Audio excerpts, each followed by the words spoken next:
Hello, welcome back to my channel. আগের ব্লগে তোমরা তো দেখেইছিলে যে আমরা এয়ারপোর্টে নেমে গেছি।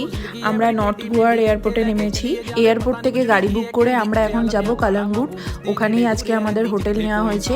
আর যেহেতু সকাল থেকে কারোরই কিছু খাওয়া হয়নি, তাই মাঝখানে একটু লাঞ্চটাও সেরে নিলাম। তারপরে আবার যাওয়া শুরু হলো।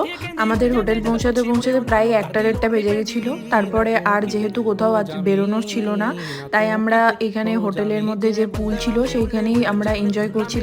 এই পুলের মধ্যে তো সময়টা বেশ ভালোই কাটলো, কারণ আমরা খাবারও অর্ডার করেছিলাম, একটু খাওয়া দাওয়া হলো আর বেশ মজা হলো। তারপরে সন্ধ্যাবেলা বেরিয়ে পড়েছিলাম বিচের দিকে। বিচটা ছিল খুবই ক্রাউডেড জায়গা, তাই এখানে আমরা নিজেদের মতো টাইম কাটিয়ে কিছুক্ষণ বসলাম, কারণ আর সত্যি করে শরীরে কারো এনার্জি ছিল না। এখানে কিছুটা টাইম কাটিয়ে আমরা চলে গেছিলাম হোটেলে। আজকের মতো দিনটা এখানেই শেষ করব। তোমাদের সাথে আবার দেখা হচ্ছে পরের মিনি ব্লগে। আর ভালো লাগলে অবশ্যই চ্যানেলটা সাবস্ক্রাইব করে দিও। টাটা।